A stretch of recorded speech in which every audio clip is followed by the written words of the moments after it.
Código GT, soy André. Si no me conocen, ya saben. Y hoy les voy a estar hablando un poco de lo que es tener un carro dentro de Japón, las cosas que hay que hacer para poder comprarlo, las cosas que hay que hacer para mantenerlo. Y durante esta plática les voy a estar mostrando unas imágenes de manejando dentro de Tokio. Vamos. Para empezar el tema les voy a mostrar una diferencia de los carros que hay en Japón. Primero tenemos los Keiji Dosha, que son los carros súper pequeñitos, que son como una especie de caja, por así decir. Y están los compactos, estos son un poco más pequeños que los compactos. Y luego también tenemos las clases sedán y todas las SUV y los carros un poco más grandes. Entonces, los carros Keiji Dosha son como los más pequeños y los más baratos. Pero no son tan buenos como, o tan amplios, por así decir, como un carro SUV, pero aún así son mucho más espaciosos que un sedán. Cuando uno va a comprar un carro, normalmente no se hace como en otros países, que se hace de persona a persona, sino que siempre se tiene que buscar un dealer o un comprador o vendedor que haya en internet. Entonces uno los contacta a ellos directamente y ellos tienen un lote de carros. En Japón normalmente las compras de autos de persona a persona son muy pocas. Sí existen y sí hay páginas, pero no es muy común.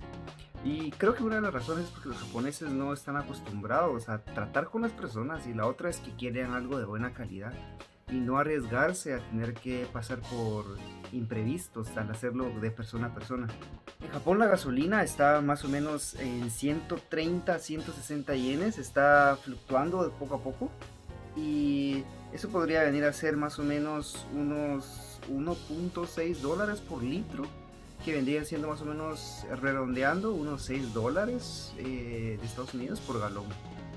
Entonces, depende del vehículo que uno tenga, el tipo de gasolina que se debe utilizar. Si es un Keiji Dosha o un sedán, o muchos carros que podríamos decirle no de lujo, no deportivos, van a utilizar gasolina de regular. Y los que son de lujo, por así decir, o son una línea con un motor deportivo o más alta, normalmente van a requerir que uno utilice gasolina premium, que es la de un poco más alto octanaje. La gasolina en Japón creo que es bastante limpia, entonces no hay problema si uno usa regular o, o una gasolina premium, pero normalmente las especificaciones, y es algo que a veces no en todos los países se hace concorde a las especificaciones del fabricante, uno debe ver qué tipo de gasolina utiliza el vehículo. Luego de la gasolina, que podríamos decir que es lo obvio que hay que tener para uno poder movilizar el auto, también lo segundo, en mi opinión, obvio, debe ser el mantenimiento. En Japón, mantener un vehículo va a depender muchísimo de si es un carro japonés o un carro extranjero. Extranjero me refiero a un carro americano o un carro europeo. Se podría llegar a pensar que, pues es un carro japonés, entonces los repuestos son más baratos, la mano de obra más barata y todo va a ser más barato porque es local. Y la verdad es que no. Viene a ser todo en cuestión de qué tipo de vehículo tiene uno. Si es un carro deportivo japonés, va a venir siendo casi igual de caro que tener un carro alemán. Claro, si uno tiene un carro compacto alemán y un carro compacto japonés, va a ser más barato mantener un carro compacto japonés. Y eso es no solo porque es un mercado japonés y acá se vive, sino que también por el tipo de fabricante y el tipo de diseño que se hacen en los vehículos.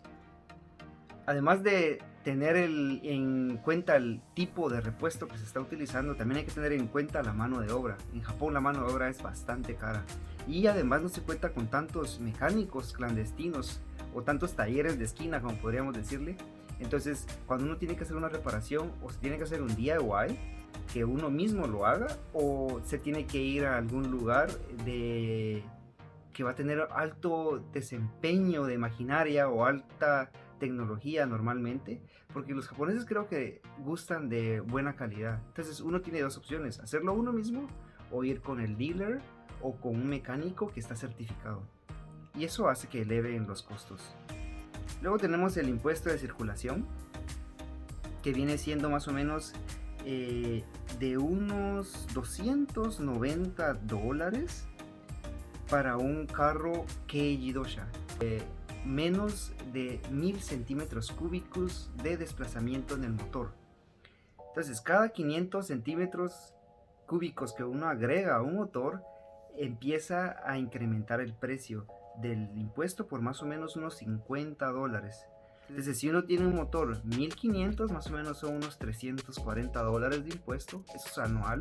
Y por ejemplo, si uno tiene un carro con un desplazamiento de unos 2000 centímetros cúbicos o 2 litros, viene siendo más o menos un impuesto de unos $400. Esto es anual. Luego de esto tenemos lo que en mi persona más me duele, es el pago del Shaquen. El Shaquen básicamente es un sistema de inspección para que uno pueda circular. Si uno tiene un carro que es salido de agencia, se tiene que pagar la inspección a los 3 años y luego de eso cada 2 años consecutivos. No hay forma de evitarlo. Si no se paga, si no se hace esta inspección, no se puede circular. Esto va a depender del vehículo otra vez, el precio. Si es un Keiji Dosha, es el más barato y viene siendo más o menos unos $450 cada 2 años. Entonces, depende del tamaño del motor, depende del peso del vehículo, van a empezar a incrementar los precios. Este precio que les acabo de mencionar es solamente por la inscripción, podríamos decirle por los papeleos legales. Y luego dentro de la inspección, por ejemplo, si el timón está un poco flojo, no gira de acuerdo a las especificaciones, o si las llantas están más de 3 milímetros están bien, pero si están menos de 2 milímetros de horma, van a ser, sea necesario cambiarlas. Entonces, todos estos cambios y todas estas cosas que hay que hacer para mejorar el vehículo, para volverlo a regresar a su estado como nuevo, por así decir, se hace extra al costo. Entonces, si el más barato serían unos $450, y si tiene algún cambio, por ejemplo, de llantas, o hay que ponerle nuevas pastillas, o el timón hay que mejorarle el sistema de dirección, etc., entonces empieza a subir el costo. Según escucho, normalmente está dentro de unos $500 a $1000 lo más barato.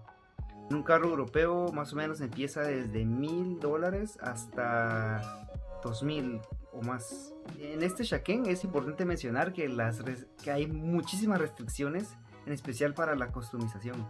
Entonces, a veces no quieras tener spoilers o mufflers o hacer un white body. Todo esto viene a ser muy difícil porque cada vez que uno hace una customización hay que volver a pagar el Shaquen.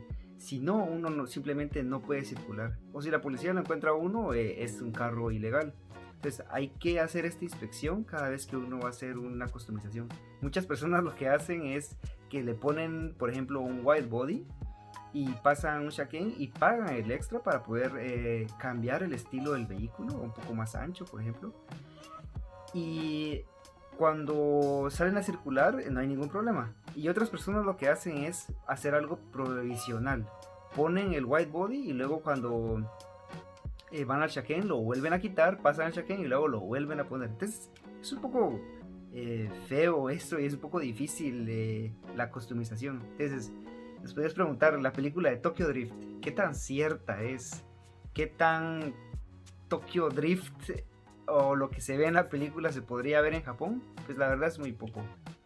Y de la misma forma, este tipo de cosas que hay que pagar y que hay que hacer para poder uno tener un vehículo en Japón lo hace muy tedioso.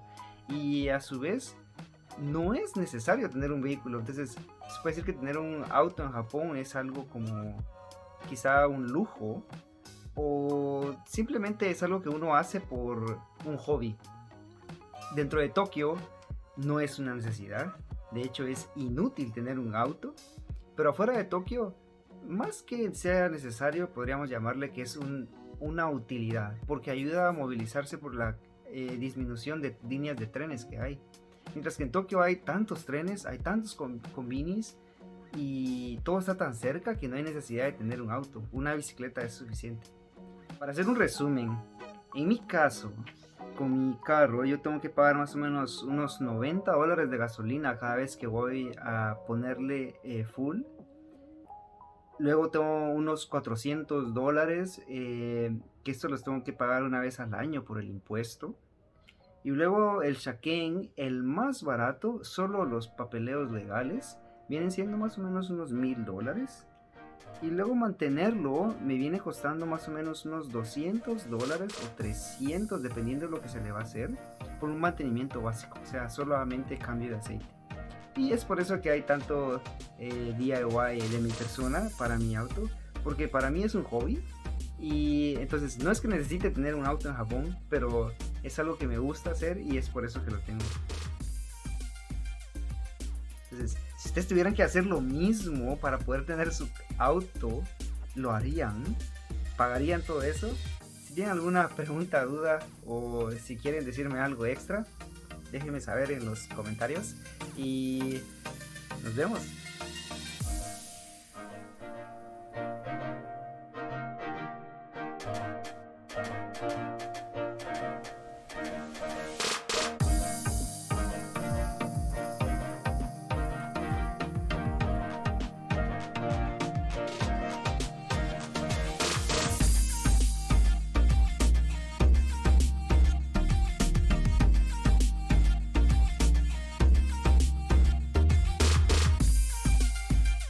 Mata né?